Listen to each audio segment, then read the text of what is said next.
በስመ አብ ወወልድ ወመንፈስ ቅዱስ አሐዱ አምላክ አሜን። የካቲት 23 ቀን የሚከበሩ ዓመታዊ የቅዱሳን በዓላት ቅዱስ ፖሊካርፐስ ከሰባ እስከ 156 ዓመተ ምህረት የነበረ ዮሐንስ ወንጌላዊ በራእዩ ከመሰከረላቸው ሰባቱ አብያተ ክርስቲያናት የአንዱ የሰርሜኔስ ጳጳስ የነበረ ከሐዋርያው ቅዱስ ዮሐንስ ቃል በቃል የተማረና ደቀ መዝሙሩ የነበረ አባት ነው። ቅዱስ ፖሊካርፐስ ታላቁ አግናጢዎስ ምጥው ለአንበሳ የዚህ ቅዱስ ባልንጀራ ነው። ከ46 ዓመታት በላይ በፍጹም ትጋት ቤተክርስቲያንን አገልግሎ አረማውያን በ86 ዓመቱ በአደባባይ በእሳት አቃጥለው ገድለውታል። አባቶቻችንም ሐዋርያዊ ሲሉ ይጠሩታል። ዳግመኛ በዚህች ዕለትም በ1888 ዓመተ ምህረት በቅዱስ ጊዮርጊስ ምልጃና ረዳትነት አባቶቻችን አድዋ ላይ ጣሊያንን ድል አድርገዋል። ቅዱስ ጊዮርጊስና ደጉን ንጉሥ ዳግማዊ አፄ ምኒልክን እናስባቸው ዘንድ ይገባል።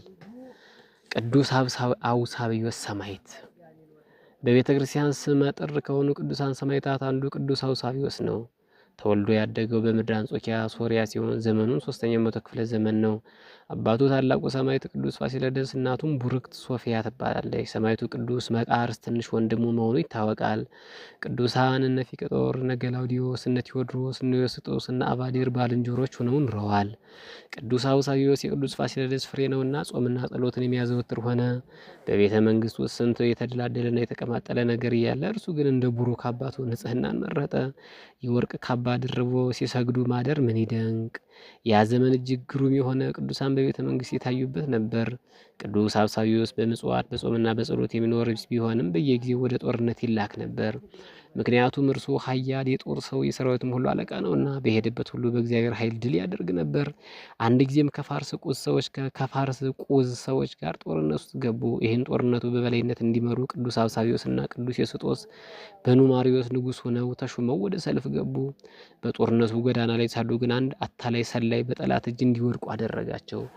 የተማረኩና የታሰሩ ዮስጦስና ሰራዊቱን ሲሆኑ ቅዱስ አውሳብዮስ ይህን ሰምቶ አለቀሰ።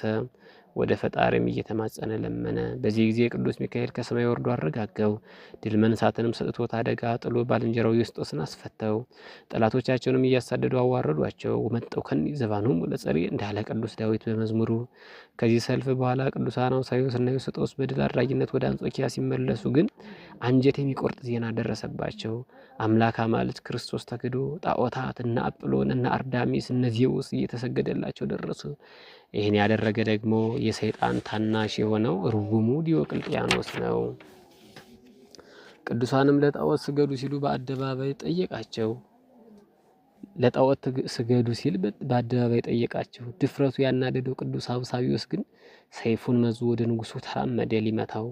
ያን ጊዜ ንጉሱ ሸሽቶ ሲያመልጥ መሳፍንቱ ሜዳ ላይ በተናቸው። አባቱ ቅዱስ ፋሲለደስ ባይገለግለው ኑሮ ኃያል ነውና ባላተረፋቸውም ነበር። ከቀናት በኋላ ግን ቅዱስ አውሳብዮስ በጾምና በጸሎት ሰንብቶ ሰማዕት ለመሆን ልቡ ቆረጠ። ቅዱስ ሚካኤልና አባቱ ፋሲለደስን በክብር አበረቱት። እርሱም በአጭር ታጥቆ በከሃዲው ንጉሥ አደባባይ ላይ ቆመ። እኔ ክርስቲያን ነኝ፣ ክርስቶስንም አመልካለሁ፣ እርሱንም እከተላለሁ፣ ለእርሱም እገዛለሁ። ጣዖታት ግን ድንጋዮች ናቸውና አይጠቅሙም፣ የሚሰግድላቸውም የረከሰ ነው ሲል አሰምቶ ተናገረ። ንጉሡ ዲዮቅልጥያኖስም እዚያው ሊገድለው ፈልጎ ነበር። ቅዱሱ ተወዳጅ ሰው ነበርና ሁከት እንዳይነሳበት አውሳብዮስ ወደ አፍሪቃ ግብጽ ሄዶ እንዲገደል ተወሰነበት። በምድረ ግብጽ አረማውያን በእሳትም በግርፋትም በስለትም ብዙ አሰቃዩት። ቅዱስ ሚካኤል ግን ገነትን አሳይቶ ከደዌ እየፈወሰ ተራደው። በመጨረሻ በዚች ቀን ገድለውት አክሊለ ክብርን ተቀናጅተዋል። አምላከ ቅዱሳን ሰማዕታት ጽናታቸውን አድሎ ከበረከታቸውም ይክፈለን። የካቲት 23 ቀን ቅዱስ ፖሊካርፐስ ሐዋርያዊ ሰማዕት የሰርሜኔስ ጳጳስ። ቅዱስ ጊዮርጊስ ሊቀ ሰማዕታት አባቶቻችን አድዋ ላይ የረዳበት ዕለት። ቅዱስ አውሳብዮስ ሰማዕት የቅዱስ ፋሲለደስ ልጅ። ቅዱስ አውስግኒዮስ ሰማዕት ይታሰባሉ።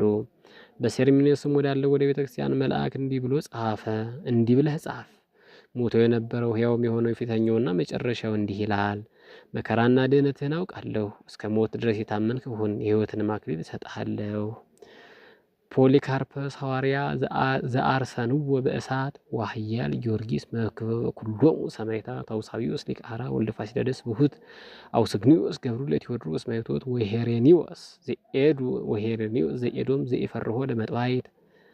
ሊቀ ሰማዕታት ቅዱሳን ኃያል ጊዮርጊስ ዘረድኦ ለሳይለ ማርያም እንዘይጽያም በፈረስ ሐዋርያዊ ጳጳስ ፖሊፓርፐስ ዘሲርሜኔስ አውሳቢዮስ ብፁዕ ሰማዕተ ቃለ አብ ሐዲስ አውሰግኒዮስ ዘሶርያ ወዘኤዶም ሄሬኔዎስ ለዳዊ ጊዮርጊስ ወሰማዕት አውስግኒዮስ ኤዶማዊ ሄሬኔዎስ ወፖሊፓርፐስ ጳጳስ ሶርያዊ አውሳቢዮስ ዘምስለ ዳዊት ንጉሥ ሶሎሞን መፍቀሬ ጥበብ ወዳንኤል አዲስ ባርኩነ ኩልክሙ በአዚዝ መንፈስ ዘአቅረብኩ ማሕሌተ አዘኪርያ ይላፈ እምለተ ጸምዱከ ዘልፈ ለላ አነብብ ተወከፍ ዘንዴቴ መጽሐፈ እንተረሰይከ እግዚኦ ጸሪቀ መበለት ኩፈ እምለ አብኡ ቡላን ዘተርፈ ነቢያት ቅዱሳን ሐዋርያት ሰባክያን ሰማዕታት ጻድቃን ደናግል አዲዮ መነኮሳት ባርኮ ጉባኤ ዛቴ መካነ እስከ አረጋዊ ልሂቅም ወንዑስ ሕፃን ለዘ ጻፎ በክርታስ ወለዘ አጻፎን ዘይደርስ ለዘ አንብቦ ለዘ ተርጉሞ በልሳን አዲስ ወለዘ ሰማ ቃሉ በዝነ መንፈስ በጽረተ ኩሉ አራቂተ ኩሉም ባይ ሰውረ ይመሐረነ ኢየሱስ ክርስቶስ ሰውረ ይመሐረነ ኢየሱስ ክርስቶስ ሰውረ ይመሐረነ ኢየሱስ ክርስቶስ ወይፈኑ ለነ ጸጋ መንፈስ ቅዱስ እምይእዜ ወእስከ ለዓለም ወእስከ ዳግም ምጽአት ወስብሐት ለእግዚአብሔር ወለወላዲቱ ድንግል ወለመስቀሉ ክቡር አሜን።